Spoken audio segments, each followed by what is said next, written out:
Good morning students. आज हम भारत नेपाल संबंधों पर चर्चा करेंगे। ऐतिहासिक दृष्टि से देखा जाए तो भारत और नेपाल दोनों राष्ट्रों के मध्य सांस्कृतिक धार्मिक संबंध काफ़ी गहरे रहे हैं। नेपाल दुनिया का एकमात्र हिंदू राष्ट्र रहा। इस दृष्टि से भी भारत और नेपाल दोनों के हितों में समानता थी। 1950 से पूर्व नेपाल में जो शाही शासन था राणा वंश के हाथ में रहा और उसके पश्चात भी नेपाल में राजशाही बनी रही। 1950 में राजा त्रिभुवन की सहायता भारत द्वारा की गई और भारत नेपाल मैत्री संधि हुई, जो आगे चलकर भारत नेपाल संबंधों में मील का पत्थर साबित हुई।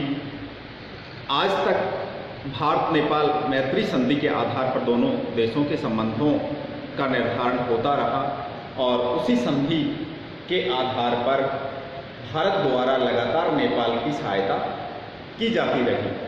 तो कुल मिला के अगर कहा जाए तो भारत और नेपाल के संबंध काफ़ी घनिष्ठ रहे।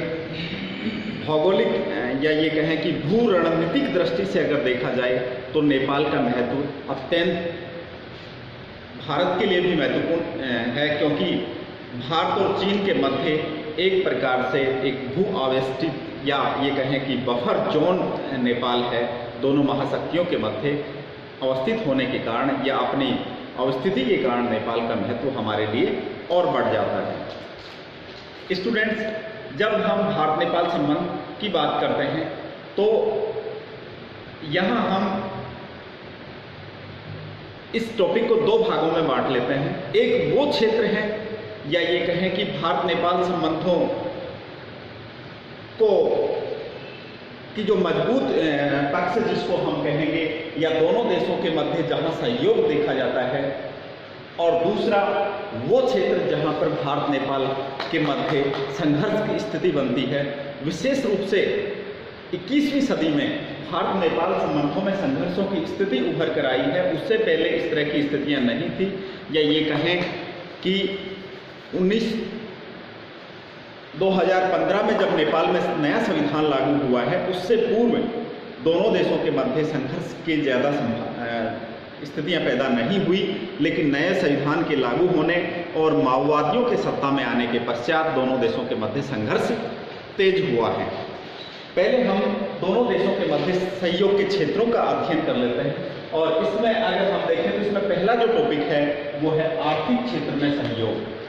क्योंकि भारत एक बड़ा राष्ट्र है, दक्षिणी एशिया में भारत की भूमिका अत्यंत महत्वपूर्ण है, बड़ा राष्ट्र है, और नेपाल के साथ हमारे आर्थिक संबंध बहुत अच्छी स्थिति में रहे हैं। विशेष रूप से बात की जाए जैसे अंतर्राष्ट्रीय व्यापार की, अपने भारत नेपाल के मध्य जो व्यापार होता है वहाँ हमारे बॉर्डर्स, हमारी सीमाएं नेपाल के साथ खुली हैं। यानी एक प्रकार से ये कहा जाए कि जो सामान का या वस्तु विनिमय है वो फ्री ऑफ टैरिफ, यानी ये कहें कि बिना किसी टैक्स, बिना किसी शुल्क के वस्तुओं का आयात निर्यात नेपाल के साथ होता है। नेपाल के लोग बिना वीजा के भारत में आते हैं, वो यहाँ स्थायी रूप से रहते हैं, अपने रोजगार के लिए यहाँ रहते हैं। तो इस प्रकार से दोनों देशों के मध्य सीमाएं एक प्रकार से खुली सीमाएं रही।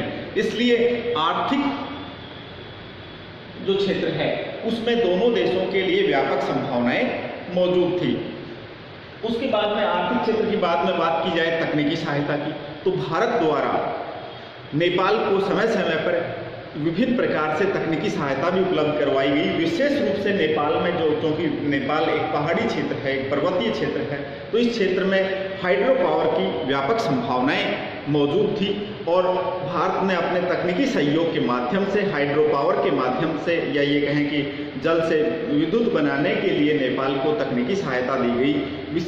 विशेष रूप से दूसरे जो तकनीकी क्षेत्र में उपकरणों की आपूर्ति भारत के द्वारा की गई।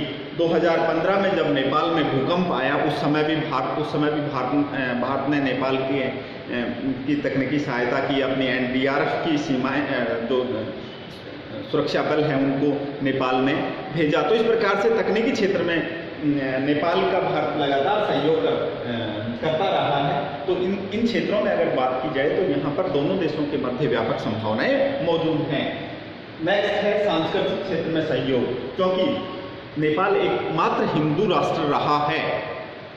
यद्यपि आज नेपाल एक हिंदू राष्ट्र नहीं कह सकते आज नेपाल को। 2015 में नए संविधान के लागू होने के पश्चात नेपाल एक धर्मनिरपेक्ष या पंथ निरपेक्ष राष्ट्र बन गया। लेकिन 2015 से पहले की अगर बात की जाए तो नेपाल एक हिंदू राष्ट्र था, और चूंकि भारत भी हिंदू धर्म को मानने वाले लोगों का बाहुल्य वाला क्षेत्र होने के कारण सांस्कृतिक और धार्मिक रूप से दोनों देशों के मध्य निकट संबंध रहे हैं। इसलिए इस क्षेत्र में दोनों देशों के संबंधों की अगर बात की जाए तो वो अनुकूल रहे हैं।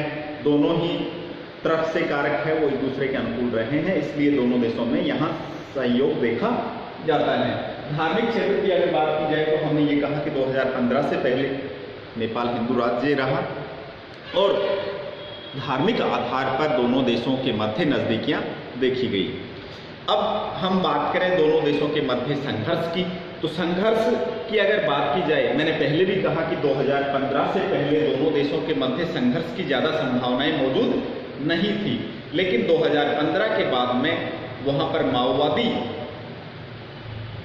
पार्टियों के सत्ता में आने और ये कहें कि केपी शर्मा ओली, जो कि नेपाल के पीएम हैं, केपी शर्मा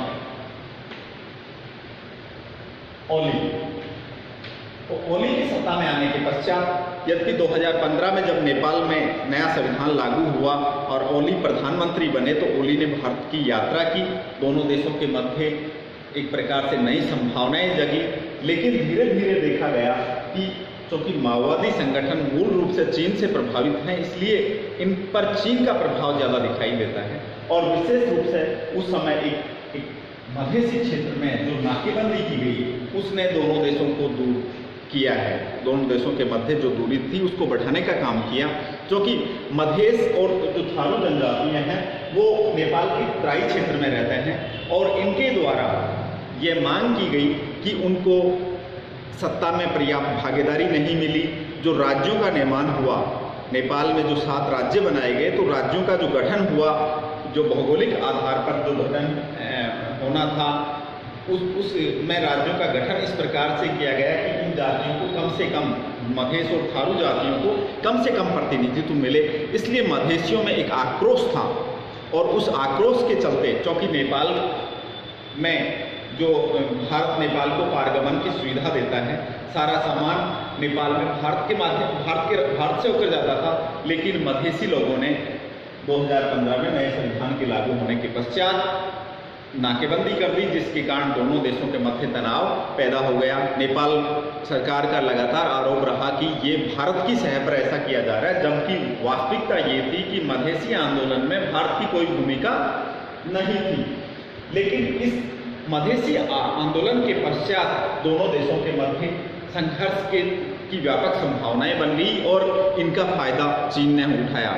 चाइना ने ऐसे समय में नेपाल को सहायता की बात की और इवन कनेक्टिविटी के लिए चीन और नेपाल के मध्य कनेक्टिविटी के लिए रेल और जो सड़क मार्ग है वो विकसित किए जाने की दिशा में कार्य किया जाने लगा। तो एक प्रकार से ये कहें कि उस क्रिटिकल कंडीशन में चीन ने नेपाल को एक प्रकार से अपने जाल में फंसाया और भारत से नेपाल को दूर करने का प्रयास किया। नेपाल में लगातार चीनी हस्तक्षेप बढ़ता गया। जब से माओवादी सत्ता में है तब से नेपाल में लगातार चीनी वर्चस्व बढ़ा, जो भारतीय हितों के प्रतिकूल है। भारत क्योंकि चाहता है कि नेपाल चाइना के साथ अपने संबंधों को मेंटेन करते समय विशेष रूप से ध्यान रखे, क्योंकि चीन ने हर जगह ऐसा ही किया है। चीन ने पाकिस्तान के साथ संबंधों को बढ़ाकर उनका व्यापक स्तर पर आर्थिक शोषण किया है और यही संभावनाएं हमें नज़र आ रही हैं कि नेपाल में भी नेपाल का आर्थिक शोषण चीन के द्वारा किया जाएगा। चीन अपनी एक प्रकार से ये कहें कि वर्चस्ववादी नीति के चलते दूसरे राष्ट्रों के हितों की अनदेखी करता है। ऐसा ही उसने श्रीलंका के साथ भी किया। हमने हम्बन टोटा का जब पढ़ा कि हम्बन टोटा पर उसने हम्बन टोटा का आधुनिकीकरण किया और वहाँ अपना सैनिक जो कैंप है वो बना लिया। तो इस प्रकार से यहाँ भी नेपाल में भी पूरी संभावनाएं हैं कि चीनी वर्चस्व लगातार नेपाल में बढ़ता जा रहा है। और हाल ही में थोड़े दिन पहले ही नेपाल के द्वारा भारत के कुछ क्षेत्र को, महाकाली जो नदी क्षेत्र है वहाँ पर कुछ क्षेत्र को अपने मानचित्र में दर्शाया गया। एक प्रकार से ये कहें कि भूटान और नेपाल जो भारत के एक प्रकार से घनिष्ठ मित्र रहे, वो भी आज भारत के साथ संघर्ष की स्थिति में बढ़ रहे हैं। तो इस प्रकार से संघर्ष और सहयोग के क्षेत्रों को हमने दोनों देशों के संबंधों में देखा। नेक्स्ट वीडियो में हम दूसरे पड़ोसी राष्ट्र बांग्लादेश के भारत के संबंधों के बारे में चर्चा करेंगे। धन्यवाद।